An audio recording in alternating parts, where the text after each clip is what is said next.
പാവക്കയുടെ വിത്തുകളാണ് ഞാൻ പൊടിച്ചെടുത്തതാ. മുളപ്പിച്ച് നോക്കാം അങ്ങനെ ഉണ്ടാവുമെന്ന് അറിയാമല്ലോ നമുക്ക്. ചിലപ്പോൾ നന്നായി വരും. കുഴിച്ചിടണം. ഞാൻ പാൻ്റെ ഇതൊക്കെ മാറ്റി എടുത്ത് വച്ചിട്ടുണ്ട്. ഇനി എങ്ങനെ വരുമെന്ന് നമുക്കറിയാമല്ലോ. കണ്ടിട്ട് നല്ല മൂത്തുണ്ട്, നല്ല ഉറപ്പൊക്കെ ഉണ്ട്. നല്ല ഉറച്ച കുരുക്കളാണ്. നമുക്ക് നമ്മുടെ നട്ടു നോക്കാം എങ്ങനെയെന്നറിയാമല്ലോ. ഉണ്ടാവുമോ സുഹൃത്തുക്കളെ? ഈ കുരു നട്ട പാവയ്ക്ക ഉണ്ടാവുമോ? കുഴപ്പമുണ്ടാവുമോ? ഉണക്കണോ? ഞാനൊന്ന് പതുക്കെ ഉണക്കിയിട്ട് തള്ളത്തുണക്കിയിട്ട് നാളെ നടാന്ന് ഓർത്തായിരുന്നില്ല. അതിൽ നിന്ന് പോന്ന ആ പൾപ്പിൽ നിന്ന് ഞാൻ പൊളിച്ചെടുത്തതാണ്. നട്ടു നോക്കാം നമുക്ക്. ഏതായാലും ഉണ്ടാവുമായിരിക്കും ഇൻഷാ അല്ലാഹ്. എൻ്റെ ചാനൽ സബ്സ്ക്രൈബ് ചെയ്യുമോ, ലൈക്ക് ചെയ്യുമോ?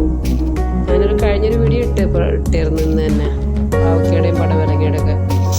ആ വീഡിയോ ഒന്ന് ലൈക്ക് ചെയ്യുമോ? ഇഷ്ടമാണെങ്കിൽ ഒന്ന് ലൈക്ക് ചെയ്യണം കേട്ടോ.